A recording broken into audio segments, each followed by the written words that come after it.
Diyarbakırlı çocukların kendi imkanlarıyla çektiği O Ses Türkiye videosu sosyal medyada paylaşım rekorları kırıyor. Domatesten butonlar, dönen sandalyeler,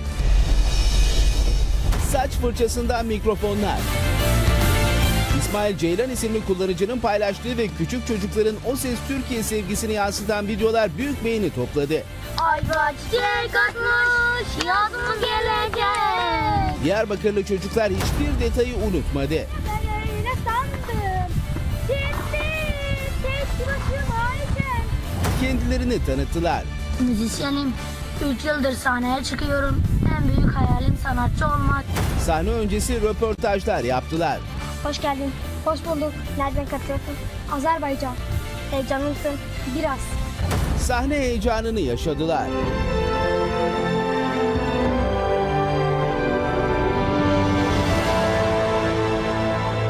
Arkadaşlarını döndürebilmek için performanslarını sergilediler. Ayva çiçek atmış, yaz mı gelecek? Gönül bu sevdadan var mı geçecek?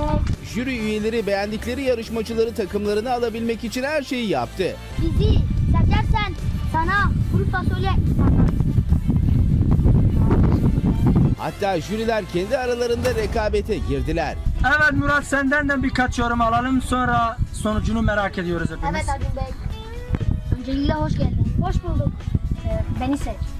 Allah Allah, niyeymiş o? Çünkü onunla şampiyonluğa gidelim. Biz de onunla bir düet yapacağız. Ve sıra karar anına geldiğinde heyecan doruğa çıktı. Rahat olsundan iyi düşün, kararını iyi ver. Tamam. Kararımı açıklıyorum.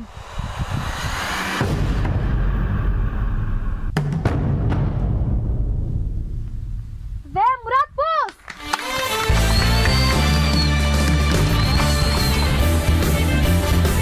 Peki buton olarak kullanılan domateslere çekimden sonra ne oldu merak ediyor musunuz? Bana da ver. Allah için bana da ver.